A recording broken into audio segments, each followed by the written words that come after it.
ओम ह्रीं अनादिमूर्तिर्नमः सर्व शांति तुष्टि पुष्टि च कुरु कुरु। ओम नमोते भगवते पक्षिणा से पुष्कर्मिषा देवतो जी मूर्ते नमः श्री शांतिनाथ शांति करा सर्व विनाशना सर्व विघ्नान सचोत विनाशना सर्व चामडाम विनाशना। ओम राम ह्रीं गुरुरासी से सर्व शांति कुरु कुरु। ओम शिव फटकी मीडियम गाते गाते पर विनाश स्फोट स्फोट से स्कंदन कुरु कुरु। परमतान चिन चिन परमतान बिंद बिंद छचा ओम फट सर्व शांति कुरु कुरु।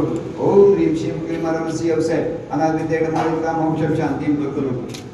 ओम आराम सी ह्रीं आहुर ओम सारा जगदाभिनाशनाय ह्रीं श्री शांतिनाथाय नमः सर्व शांति कुरु कुरु। ओम ह्रीं श्री शांतिनाथाय असुख करु सत्प्रातिय मंडिताय असुख करु सत्प्रातिय असुख प्राय ह्रीं विजय सर्व शांति नमः शिव शांति कुरु कुरु। ओम ह्रीं श्री शांतिनाथाय सुरवृष्टि सत्प्रातिय मंडिताय सुरवृष्टि सत्प्रातिय असुख प्राय ह्रीं विजय सर्व शांति नमः शिव शांति कुरु कुरु। ओम ह्रीं श्री शांतिनाथाय चाम्रोजल सत्प्रातिय मंडिताय चाम्रोजल सत्प्रातिय सुमन प्राय ह्रीं विजय सर्व शांति नमः शिव शांति कुरु कुरु। ओम ह्रीं श्री शांतिनाथाय देवध्वनि सत्प्रातिय मंडिताय देवध्वनि सत्प्रातिय असुख प्राय ह्रीं विजय सर्व शांति नमः शिव शांति कुरु कुरु। ओम ह्रीं श्री शांति कुरु कुरु। भक्ति प्रसाद चित्तराज के पद विष्णुदो तारतो भवद्रव स्वचक्र परचक्र भवद्रव प्रचंड बमनमय जगत भवद्रव साठी लाखनी भूत पिशाच केतो वृक्ष। एक दीप तुम जलाओ, एक दीप हम जलाएंगे, कुछ अंधेरा तुम मिटाओ, कुछ अंधेरा हम मिटाएंगे। वाकई में पंचम काल तीव्र गति से आगे बढ़ रहा है। चतुर्थ काल में अलग स्थिति रहती थी। सुनते हैं कि 40 करोड़ जैन थे पहले, अब कितने बचे हैं? 1 करोड़ के अंदर। क्योंकि हम लोग वही सरकार ने जो नीति चलाई उस पर रहते हैं। आचार्य श्री ने कहा था 3 संतानें होना चाहिए, एक देश के लिए, एक समाज के लिए, एक अपने लिए। क्योंकि लोगों ने, जैसे अब आचार्य श्री बोलते थे नौकर नहीं मालिक बनो, बोलते थे ना, तो लोग कहते हैं फिर कोई सर्विस ही नहीं करेगा। ये जो पुराना ढर्रा चल रहा वो बदलना होगा, क्योंकि आज धर्म की सुरक्षा करने के लिए कोई है ही नहीं। मतलब मंदिर सुरक्षित नहीं है, गौशालाएं सुरक्षित नहीं है, क्योंकि लोगों को अपनी प्रॉपर्टी की सुरक्षा, और हमें अपनी जैन धर्म की प्रॉपर्टी की सुरक्षा करना है। जब तक युवा आगे नहीं आएंगे कुछ नहीं हो सकता, क्योंकि महिला मंडल स्वाध्याय में आती नहीं है, उतनी रुचि कम होती जा रही है। इसलिए तो लोगों को प्रदर्शन में आनंद आता है, तो अब पैटर्न भी चेंज करना पड़ेगा। अब लोगों के हिसाब से नहीं चलना, अब तो साधु संतों के हिसाब से लोगों को चलना होगा, नहीं तो बहुत स्थितियां खराब होती जा रही हैं, विपरीत। अभी बहुत दिनों पहले हमने एक बार पढ़ा कि जैन जैसे परिवारों का विघटन और कैरियर की महत्वाकांक्षा, ऐसे बहुत सारे बिंदु हैं, ये आवश्यक है। क्योंकि जो युवा हैं वो नशे में लिप्त हैं, मोबाइल में लिप्त हैं। जितने भी युवा हैं उनको टाइम ही नहीं है। लोग कहते सुबह नहीं उठते हैं। तो अभिषेक की जहाँ जो व्यवस्था चल रही, मैं अभिषेक की व्यवस्था नहीं बिगाड़ रहा हूँ, लेकिन 2-3 व्यवस्थाएं होना चाहिए कि एक बार सुबह होता है। जहाँ जो चल रही समाज में वो जाने, लेकिन हमारे अनुसार, हम अपनी भावना बता रहा हूँ, क्योंकि मैं भावना इसलिए बोलता हूँ कि अभिषेक पूरे भारत में ये व्यवस्था है। विश्व में भी कई जगह जहाँ मंदिर हैं उधर भी लोग अभिषेक शांति धारा करते हैं, और बड़े बड़े शहरों में तो और अच्छी व्यवस्थाएं हैं कि युवा लोग यहाँ से अच्छे हैं। वो बेंगलोर पूना में हमने सुना, हमें बहुत अच्छा लगता है। वो अच्छे से धार्मिक क्रियाएं करेंगे, समय से ऑफिस जाएंगे, तो वो अच्छे हैं। अपन से अच्छे इसलिए कि अपन को मिल रहा है तो कीमत नहीं है। इसलिए जो अभिषेक का समय इसलिए रखा जाता कि भगवान के समय से तुम आओ, तुम्हारे हिसाब से भगवान नहीं चलेंगे कि तुम 9:30 बजे आ रहे हो तो जब चाहे आ रहे हो, भगवान तो कहीं जाएंगे नहीं। तो ये इसलिए कि भगवान का महत्व तो उसमें बढ़ता है। आहारचर्या का समय होता है, कई लोग आते, महाराज जी आप जल्दी बैठ गए तो खड़े हो जाएं क्या फिर से? मतलब तुम आहार देने लेट आए हो, ट्रेन के समय से जाते, बस के समय से जाते, लेकिन कोई व्यवस्था नहीं अपने यहाँ, कोई सुनता नहीं है किसी की। साधु संत इसलिए साधना में रहते, उपवास में, कि भैया तुम्हें सुनना नहीं हमारी, तो हम उपवास करते हैं, हम अपने शरीर के भरोसे नहीं रहना है, इसलिए उपवास कर लेते हैं। क्योंकि वैज्ञानिकों ने भी सिद्ध किया है कि उपवास करने से रोग की शुद्धि होती है, शरीर की शुद्धि होती है। रेस्ट देना, जैसे कहीं शनिवार को बंद रहता, कहीं रविवार को, अलग अलग पूरे भारत में बंद रहता है ना, छुट्टी देना पड़ती है। ऑफिस वालों को छुट्टी मिलती, दुकानदारों को छुट्टी नहीं मिलती, ना महिलाओं को छुट्टी मिलती है। एक दिन छुट्टी सबको मिलती कि नहीं? तो अपने शरीर को भी छुट्टी देना पड़ती है। वैज्ञानिकों ने सिद्ध किया 70% से ज़्यादा जल की मात्रा है अपने शरीर में, और पूरे शरीर में भी और पूरे वर्ल्ड में। जब उपवास करते हैं जिस दिन, तो उस दिन एक आचार्य जी ने बताया था कि रसायन का स्राव होता है।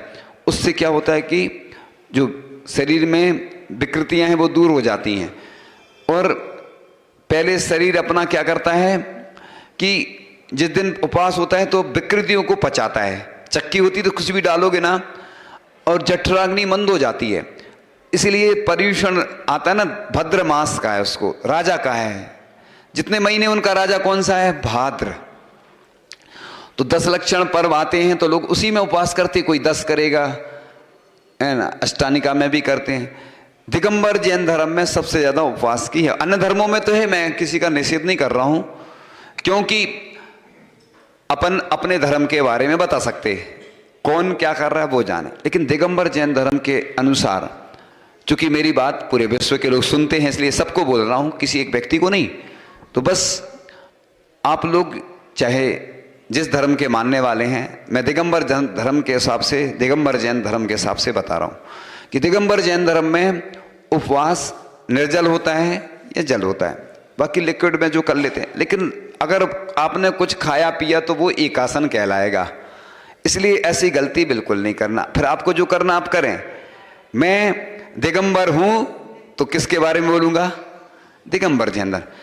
जैसे अपनी माँ अपनी बहन, अब दूसरे की माँ दूसरे की बहन, वो अपने हिसाब से, ऐसे अपन अपने धर्म के हिसाब से बोलते हैं।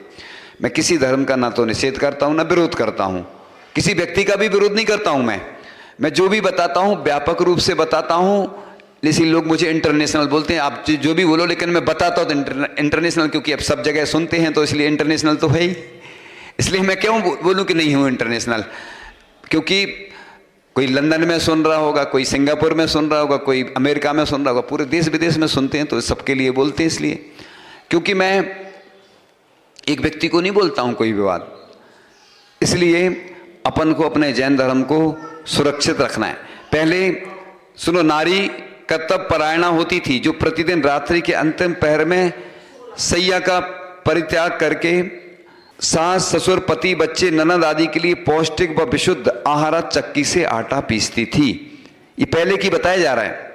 सुनो, पहले महिलाएं चक्की पीसती थी, कुछ स्तुति वगैरह पढ़ती जाती थी, और कुएं से पानी खींचती थी, उससे एक्यूप्रेशर होता, स्वस्थ रहती थी। आज बटन का सिस्टम आ गया, चक्की चालू कर दी, बटन दबा दिया, और पानी खींचना है तो बटन दबा दिया। ये देखो, कुएं से पानी क्यों खींचते हैं? क्योंकि जीवानी जाती है।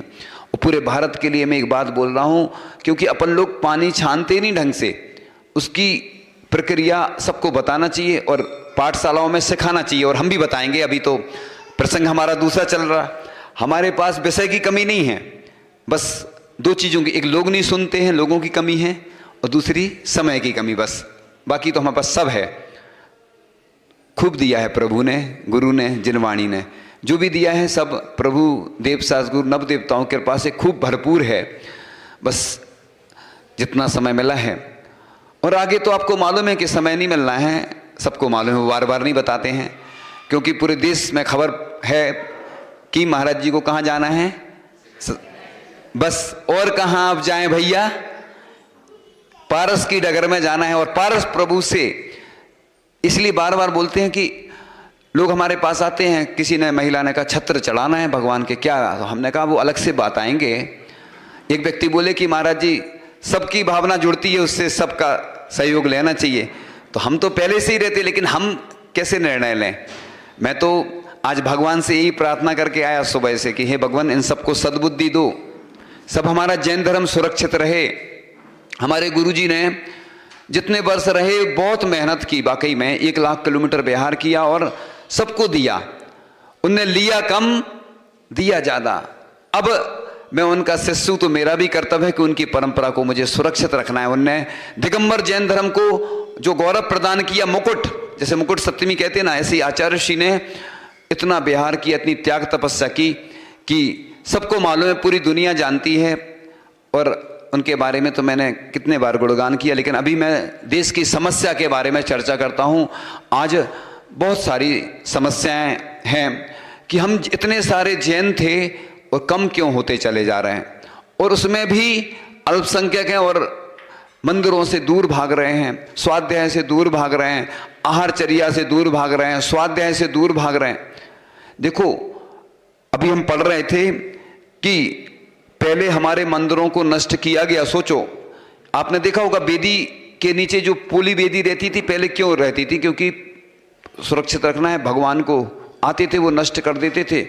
वैसे पोली वेदी नहीं होती, माला भी पोली नहीं होती। अभी हम बता नहीं रहे, सिर्फ बता रहे हैं कि ये पोली वेदी, पोली मंदिर, प्रतिमा आदि ये सब इसलिए निषेध किया है क्योंकि हम लोग पढ़ते रहते ना ग्रंथों में, लोग तो जानते नहीं, लोग कुछ भी सलाह देते थे, कुछ भी। इसलिए तो मैं बता देता हूँ, मैं बताऊंगा कि उपवास में उद्यापन कैसे करना, मैं बताऊंगा कि सूतक के कैसे बचना। मेरे पास विषय की कमी नहीं है। अब लोगों को समय नहीं है, तो मैं, मेरे देश दुनिया में जो सुनते हैं वो तो मेरे हैं, वो मेरे रिश्तेदार हैं, मेरे सब रिश्तेदार हैं। क्योंकि कल एक महिला आई, महाराज जी मैं आपको गुरु बनाना चाहता हूँ। तो मैंने कहा बहुत अच्छा। किसी ने पहली बार बोला, ऐसे तो बोलते रहते, लेकिन मुझे भी खुशी हुई कि चलो ऐसे ही समर्पित शिष्य चाहिए हमें। एक महाराज जी से एक व्यक्ति ने कहा कि महाराज जी आप अकेले कैसे रहोगे, कभी रहना पड़े जीवन में। उन्होंने बहुत अच्छी बात कही कि एक समर्पित शिष्य होगा मेरे साथ रहे, मतलब, और जिन शास्त्र रहे, बस मुझे किसी की जरूरत नहीं है। इसलिए मुझे भी लगता है कि मैं पढ़ लूँ, स्वाध्याय कर लूँ। देखो, जो बच्चे रहते आज पढ़ते नहीं हैं, बाद में हीन भावना आती उनके अंदर। जैसे आज कोई गरीब आदमी रहता है तो उसको लगता है कि मैं अगर पैसा कमा लेता, पहले मैंने बहुत लापरवाही की। इसलिए लोगों को अभी कीमत नहीं मालूम। इसलिए बोलते हैं ना, कभी भी भरे पेट व्यक्ति को भोजन नहीं कराओ। किसको कराओ? जिसको भूख लग रही हो, जिसका भरा पेट हो उसको भोजन कराओगे। उसको कोई तुम मिठाई भी खिलाओगे तो वो कैसे करेगा? तुम पैसे वाले को कितना भी पैसे दे दो तो उसको ज़्यादा महत्व नहीं रहता, वो गरीब आदमी को दे दो, है ना। आपने देखा छोटे बच्चे आते हैं, पूजन करते हैं तो अलग उत्साह रहता है, अभिषेक करने के लिए उत्साह रहता है, आहार देने के लिए उत्साह रहता है। बड़ों को कुछ नहीं रहता है। एक बूढ़े आदमियों को बहुत उत्साह रहता है अंदर से, उनके हाथ कपते हैं तो हम लोग कब जाते तो इसलिए, क्योंकि जब उनका अच्छा समय था तो उनने दिया नहीं, अब देने की ऐसी स्थिति हो जाए कि, इसलिए बूढ़ा आदमी आपको शिक्षा देता है कि तुम्हारी भी स्थिति ऐसी होना है। देखो, आचार्य श्री जब 77 वर्ष के हो गए, अंतिम समय चल रहा था, तो हम देखते थे, हमें भी लगता था कि देखो जवानी में उन्होंने कितने अच्छे अच्छे काम किए, लंबा बिहार किया, 50 किलोमीटर तक चले, 40-50 मतलब एक इतना चले। सोचो आप, एक दिन में आचार्य श्री चौके में से ही बिहार कर जाते थे। उनने इतनी 44 घंटे ध्यान लगाना, मतलब उनकी त्याग तपस्या को मैं इसलिए नमोस्तु करता हूं कि मैं तो नहीं कर पाता हूं, लेकिन जम सकई तम की रही। इसलिए कोई दान करे, कोई तो उपवास करे। जैसे मुनि श्री धर्मसागर जी के 5 उपवास हैं, तो 5वां उपवास है आज, तो हम नहीं कर पाते तो अनुमोदना करते। अपन को तो ये प्रयास करना चाहिए। एक बार एक महाराज जी से किसी ने कहा, महाराज जी आपने गलत अंतराय कर दिया। तो महाराज जी ने बहुत अच्छी बात कही, देखो जब तक महाराज जी खड़े हैं तब तक आप बोलो कि महाराज जी कुछ नहीं है, कुछ नहीं है। जब बैठ गए तो तुम मतलब सत्य महाव्रत है हमारे, हम झूठ अंतराय करने का शौक है क्या? कभी भी कोई महाराज ऐसा नहीं करते अंतराय। इसलिए तो हम लोग शोधन करते हैं, देखते हैं। आप पहले देखो ना, लोगों की तो आदत रहती है, कुछ तो लोग कहेंगे, लोगों का काम है कहना। तो संसार है, लोगों ने पार्श्वनाथ भगवान को नहीं छोड़ा कर्मों ने, और लोगों ने तो अपन को छोड़ेंगे क्या? राम भगवान देखो आप, आज विश्व पूज्य है राम भगवान। हर धर्म में राम भगवान का स्थान है, और जैन धर्म में भी है। देखो क्यों बने? क्योंकि देखो उन्होंने कितने कष्ट वन में रह करके सहन किए, इसलिए वो विश्व पूज्य बन गए। तो विश्व पूज्य कौन बनता है? जो अच्छे कर्म करता है। तो 200-250 वर्षों तक गुलामी रही। मैं बता रहा था कि प्रतिमाओं को पहले अंदर रखना पड़ता था, इसलिए वो वेदी के अंदर ऐसी व्यवस्था बनाई जाती थी। अब सब हमें सुविधा है। कोरोना काल में 5 लोगों की सुविधा थी कि ज़्यादा नहीं बैठ सकते, लोग लड़ते थे, और जब अब खुला हो गया तो लोग आते नहीं थे। मतलब इसलिए मैं कहता हूँ अब तो किसी को बुलाओ नहीं, अब तो बुलाओगे नहीं किसी को कि आओ तुम, अब तो नए तरीके से काम करो, स्वाध्याय भी नए तरीके से करो, हर कार्यक्रम नए तरीके से करो, जिससे कि अब लोगों को बुलाना नहीं पड़े। अब कोई भी कार्यक्रम हो तो 1 घंटे पहले इसलिए लिखना पड़ता है कि लोग आते नहीं। अब लोगों के हिसाब से भी टाइम रखो तो भी नहीं आना, बहाने हैं लोगों को, धर्म के क्षेत्र में बहाने हैं। और बाकी अभी किसी के यहाँ जाना हो या कोई सरकारी काम हो, कलेक्टर से मिलना हो, कोई सरकारी काम हो, उसके टाइम से जाएंगे। मंदिर में भगवान थोड़ी देख रहे हैं।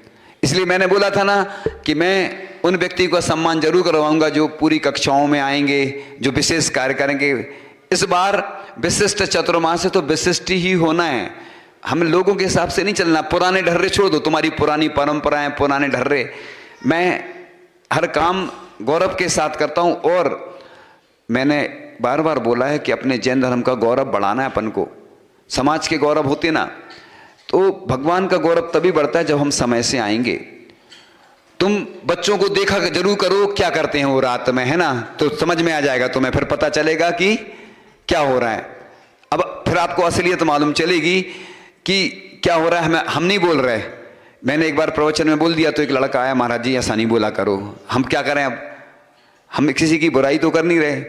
कहाँ रहते युवा, देखो क्या करते, नहीं बोलेंगे कैसे सुधरेंगे। एक बार मैंने किसी को आहार दान के पे प्रतिबंध लगा दिया कहीं पे, चूंकि मैं किसी का नाम नहीं ले रहा हूँ ना समाज का। आज मुझे नशे के बारे में बोलना था, लेकिन अब आज विषय दूसरा आ गया। मेरा भी कोई निश्चित लोगों को देख के जैसा स्थिति परिस्थिति होती मैं सोच रहा था, तो मैंने शराब, कोई नशा करता था, उससे आहार नहीं लिया तो बवाल मच गया। तो क्या मैं समर्थन करने लगूँ आज से कि खूब शराब पी और आहार दो? ऐसे ही एक लड़के ने बोला, महाराज जी आप प्रवचन में नहीं बोला करो, ठीक नहीं रहता। तो मैं गलत का समर्थन करूं, मतलब कि आज से खूब पाप करो? अरे मैं तो पुण्यवर्धन कार्य करता हूं, लोगों का पुण्य बढ़ाता हूं। पूरी दुनिया जानती है मुझे कि मैं गरीब आदमी को अमीर बनाता हूं। मैं, कई गरीब हैं जो अमीर बन गए आज, मेरे पास उदाहरण भी हैं बहुत सारे, अभी नहीं दूंगा उदाहरण। मैं गरीबों को अमीर बनाता हूं और कमजोर को बलवान बनाता हूं। इसलिए ऐसा नहीं देखो कि मैं किसी का बुरा नहीं सोचता हूं, और गुरु कृपा से, प्रभु कृपा से सब कुछ होता है।